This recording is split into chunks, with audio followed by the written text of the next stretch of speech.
Good afternoon. Welcome to this annual meeting of the Friends of the Swedenborg Library at Bryn College. Now, usually we have a business meeting before welcoming our guest speaker, but today we're going to hear from him first so that his talk can be live streamed on the internet. As president of the Friends of the Library, I'm delighted to introduce the Reverend Dr. Jonathan Rose. Dr. Rose is the series editor of the Swedenborg Foundation's New Century edition of Swedenborg's theological works, and he is also the translator of the work True Christianity. He has ties to Bryn College and the Swedenborg Library in particular. He is an alumnus of the college's four-year program and its theological school, and was once an associate professor of religion and sacred languages here. He also served as curator of Swedenborgiana collections in the Swedenborg Library, and he is married to Dr. Kristen King, who is a full professor here. Please welcome Dr. Rose.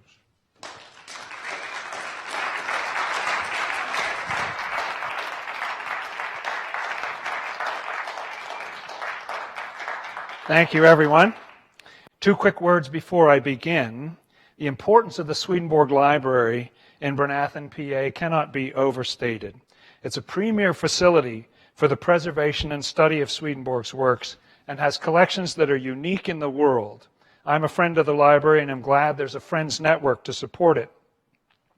And one point in regard to my presentation, its subject matter demands that I show you some slides of text. But you are not required to read them. Some will be unreadably small, some is even in Latin.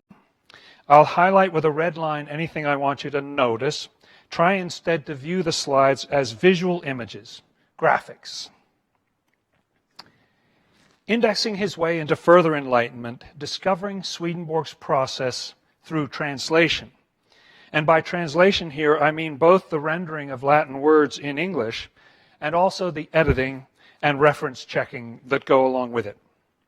My thesis, briefly put, is that what I might call Swedenborg's index-like and cross-reference material, where there's a statement followed by a string of numbers, has more value than we give it credit for.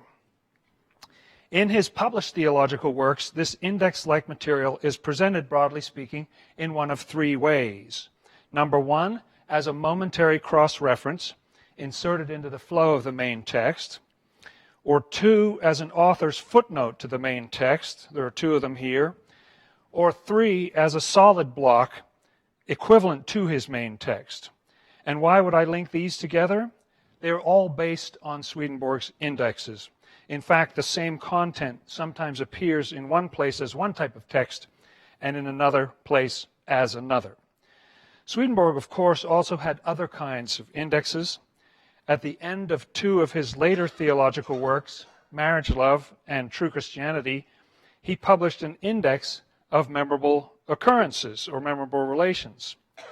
Plus, many indexes survive that he left in manuscript form, and we know there were still more that have not survived.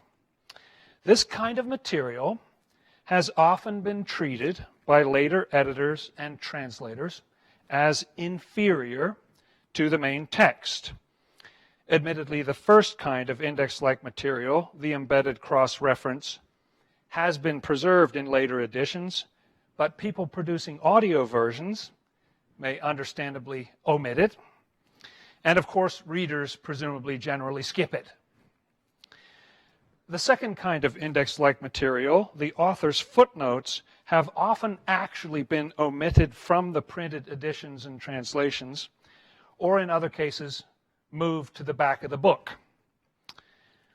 And I'm especially interested in the third kind of index-like material, which perhaps reaches its peak in Swedenborg's 1758 work, New Jerusalem, equals New Jerusalem and its heavenly doctrine.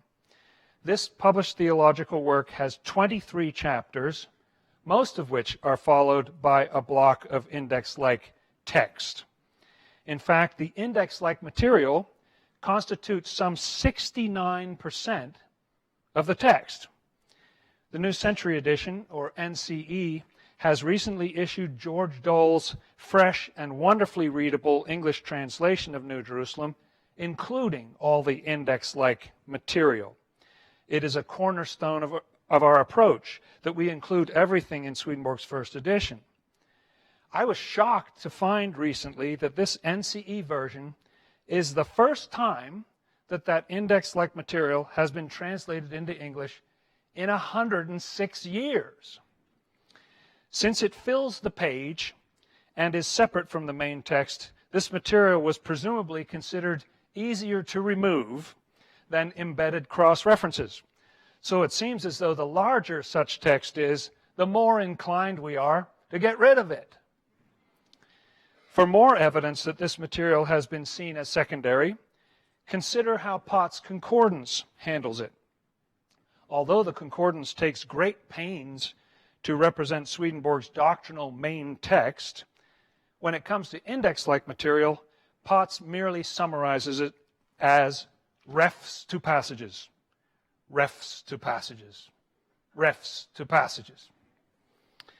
Now, all of this is understandable if we consider this material to be a normal index, because an index is by nature a mere humble servant, is it not? It is a signpost, a pointer, a hyperlink, directing one to where the real action is. But is that all this was? While this material may not be very important to us, I would argue that it was very important to Swedenborg. Both the activity of producing this material and the resulting product seem to have been of great significance to him. To lay this out, I need to broaden the scope a bit to include his behind-the-scenes indexes as well. Before his spiritual eyes were opened, Swedenborg included indexes in some of his published works. These were brief and normal. Here in Dynamics of the Soul's Domain, Volume 1, for example, there is a 7-page index, or a rate of 1 page of index for every 55 pages of text. And the wording of the index simply reflects the wording of the main text. 1 page here gets you all the way from C to F. But something changed after Swedenborg's spiritual eyes were opened.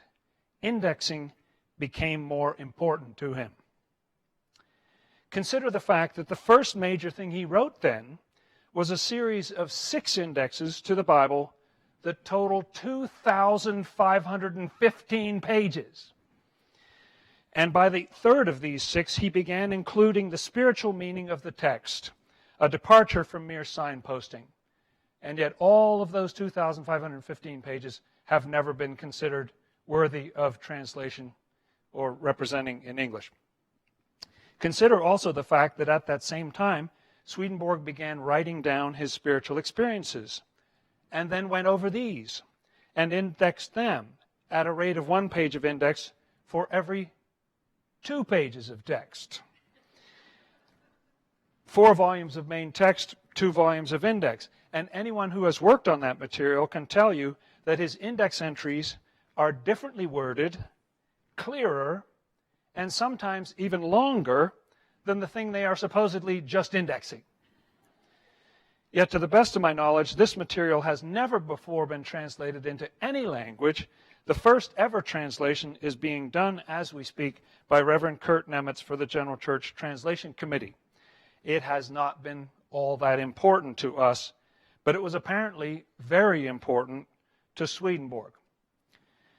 Consider also the humble fact that Swedenborg's published theological works and those major unpublished works that were being considered for publication have sequential section numbers that run from beginning to end and even across volume boundaries. Swedenborg adopted this practice, no doubt, so that he could index and cross-reference his works before pages were typeset.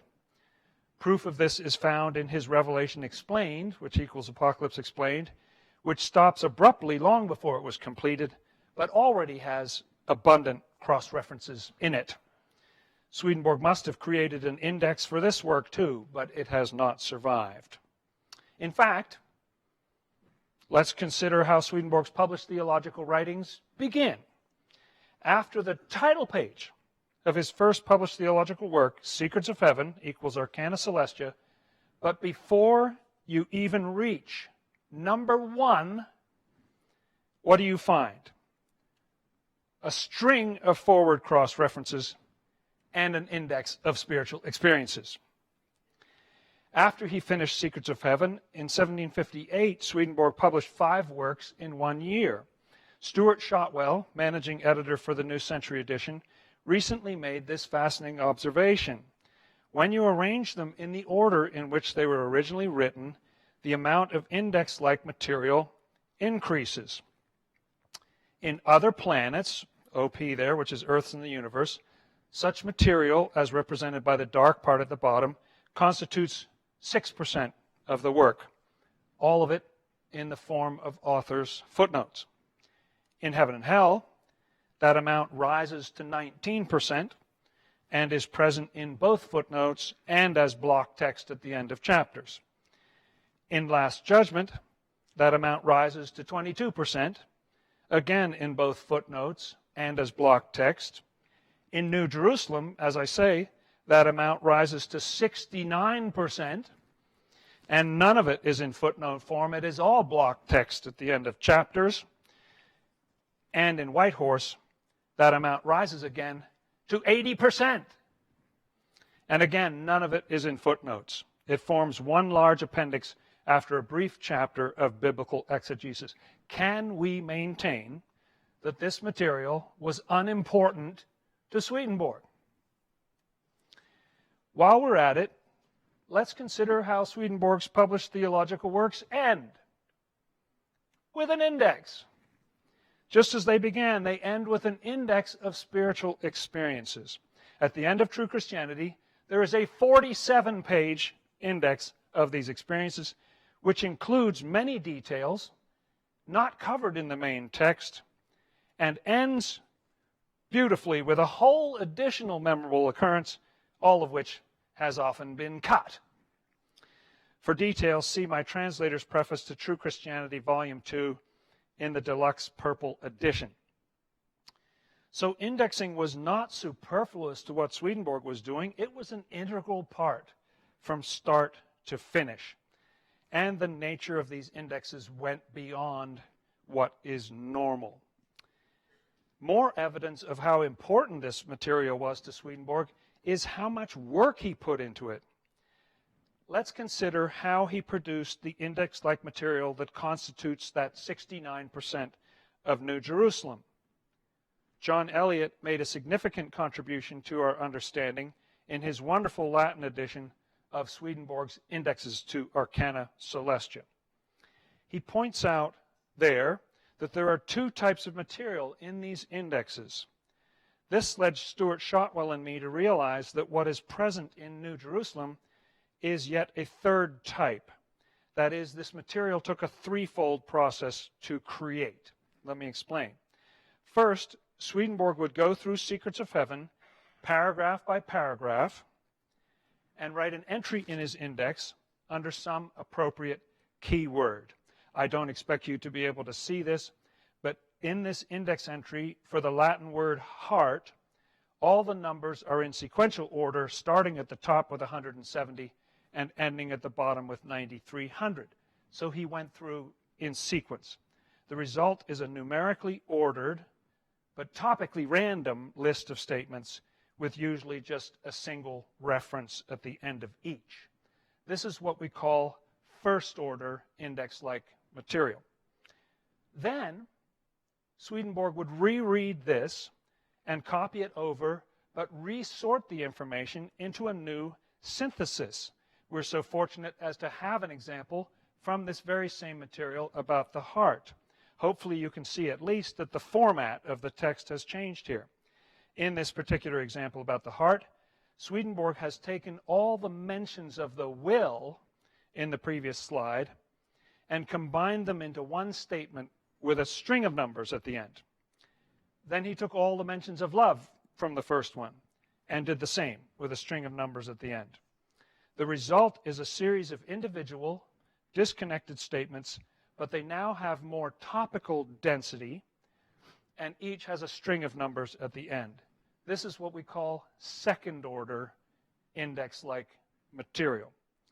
Finally, Swedenborg would take that second-order material and rework it yet again, rearranging the points and crafting them into paragraphs of prose, which is what we call third-order index-like material. At times, he even provides it with internal headings. I don't have an example about the heart, so let's look at one from the NCE New Jerusalem about the inner and outer self instead.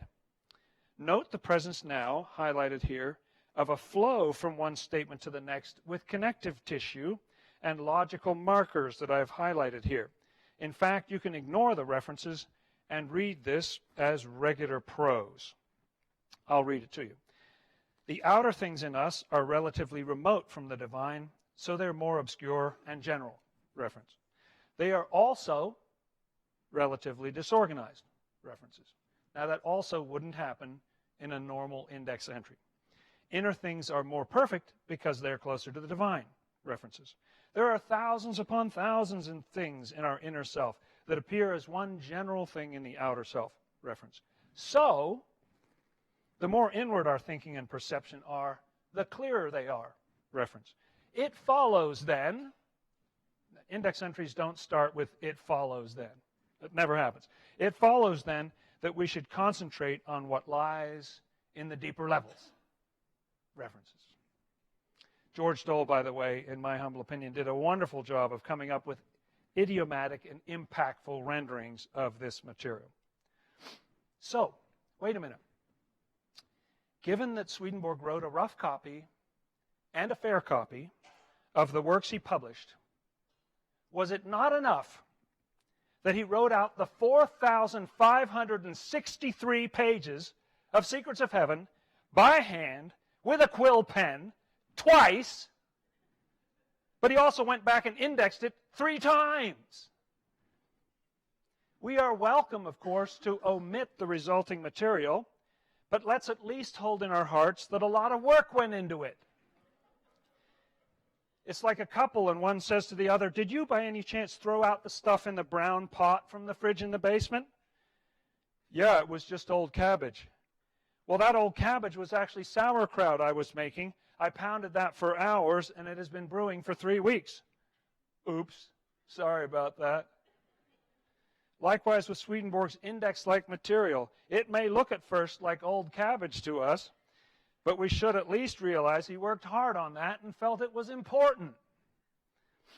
But even more significant than the sheer amount of work it took is that the resulting material contains things Swedenborg never said elsewhere. This is not generally recognized, but anyone who has worked at checking cross-references in Swedenborg's works can attest that doing so is a nightmare. Why? Let me give you an example from a parenthetical cross-reference in Secrets of Heaven 9410.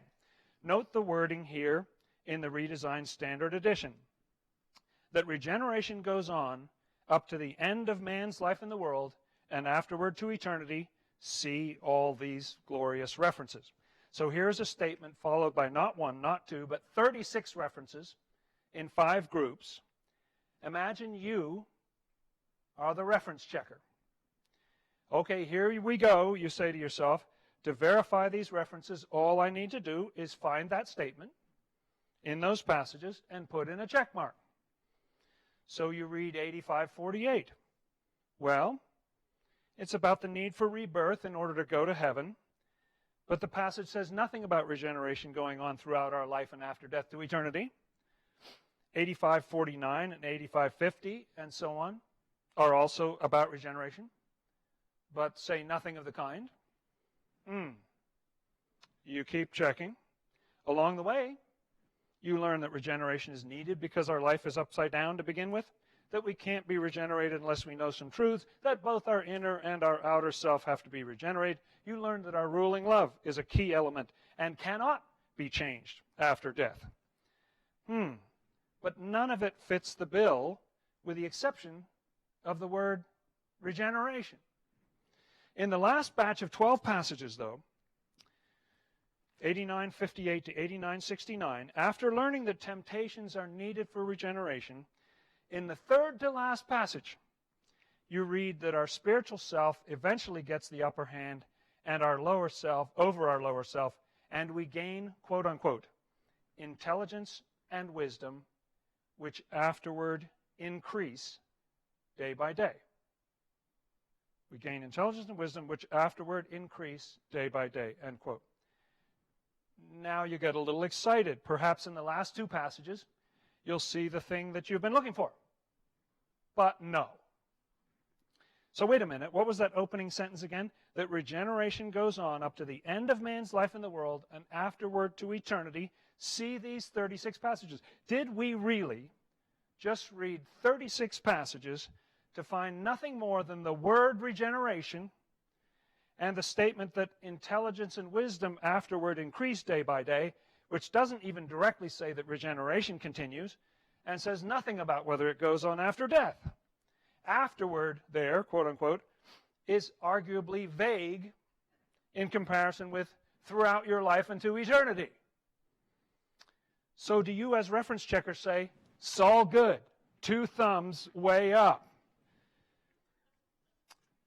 Are those, in fact, the references that Swedenborg intended? I believe they are, because they point so precisely to 36 passages on regeneration. But what then is going on?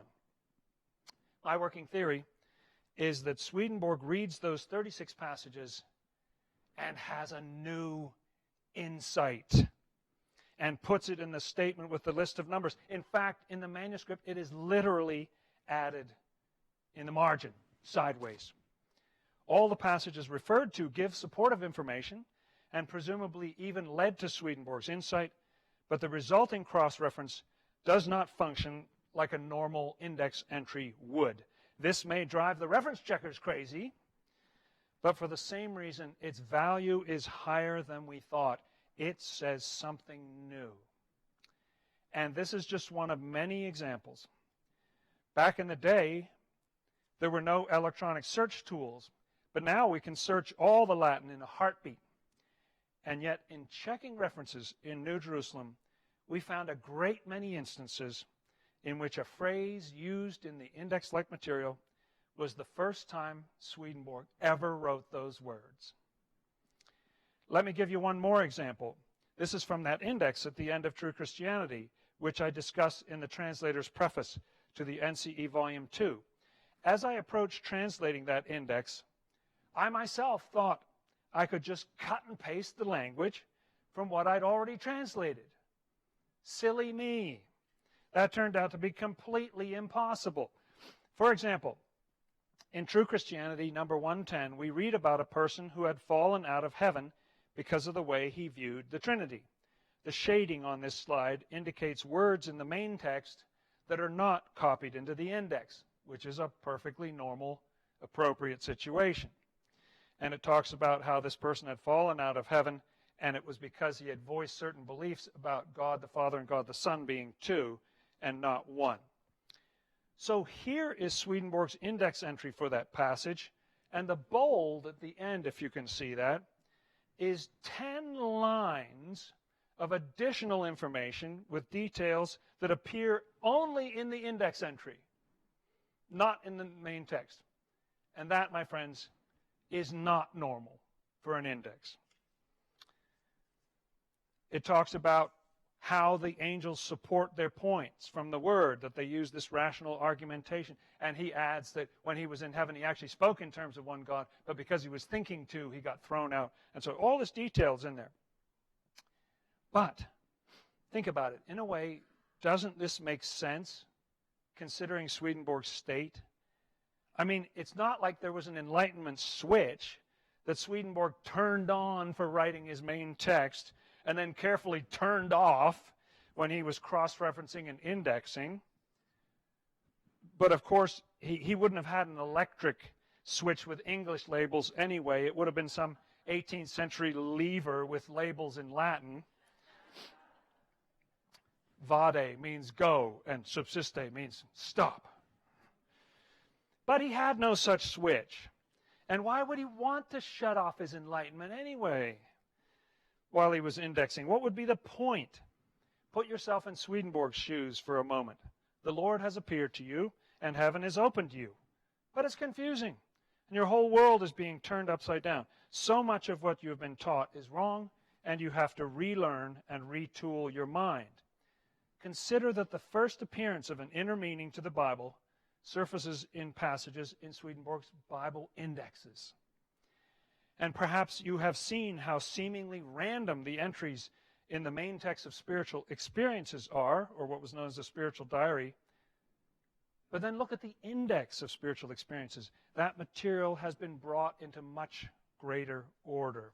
And aren't those reworded, clearer, sometimes longer entries evidence that Swedenborg was coming to greater understanding as he reflected on what he had written? He can't shut off his enlightenment and wouldn't want to. And what's he going to do once he has an insight? Rewrite the whole spiritual experiences? No, put it in the index. Do it now.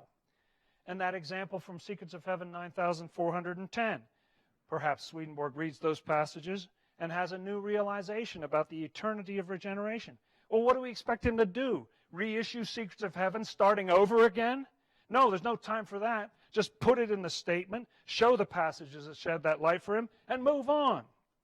How perfect is it, my friends, that the end of his entire published corpus is an index that includes not only some striking additions that we were just talking about, but also a fresh, new experience never published elsewhere. So he has a vision after finishing the main work. What is he going to do? Stop the presses and redo True Christianity to fit it in? No. Put it in the index and print the volume. To summarize and conclude, what I might call Swedenborg's index-like and cross-reference material, where there's a statement followed by a string of numbers, has been treated as having secondary importance, perhaps because it appears to merely repeat things already said in his main text. But careful study of that material, of the kind that occurs when translating, editing, and checking it, reveals that it contains new insights and wording that is not present elsewhere in his works, and therefore it is primary, highly evolved material, and deserves more love and respect. After all, Swedenborg still had enlightenment while cross-referencing and indexing. In fact, there's evidence that rereading helped shape and deepen his understanding. Indexing was, of course, not the source of his inspiration, but in the act of considering again what he had written, I believe he would gain new light, and that indexing and cross-referencing therefore played a key role in shaping his theological works from beginning to end. Thank you, my friends.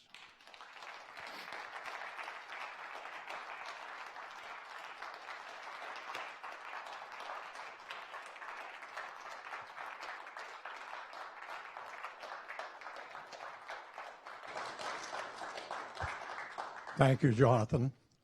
We have a few minutes for questions or comments. Not a lot of time, but if there are any, we'd be happy to take. Jonathan would be happy to take them.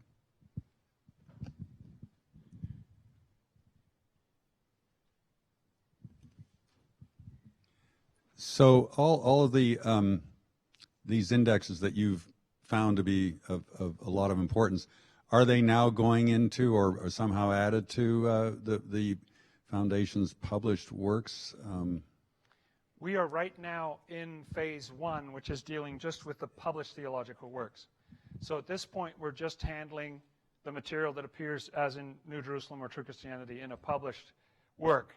We don't know yet what we're going to do when we get to that. It's a mountain of material, and so it's a serious undertaking. But seeing that it has this greater value is changing my opinion of the nature of that text for sure. Thank you.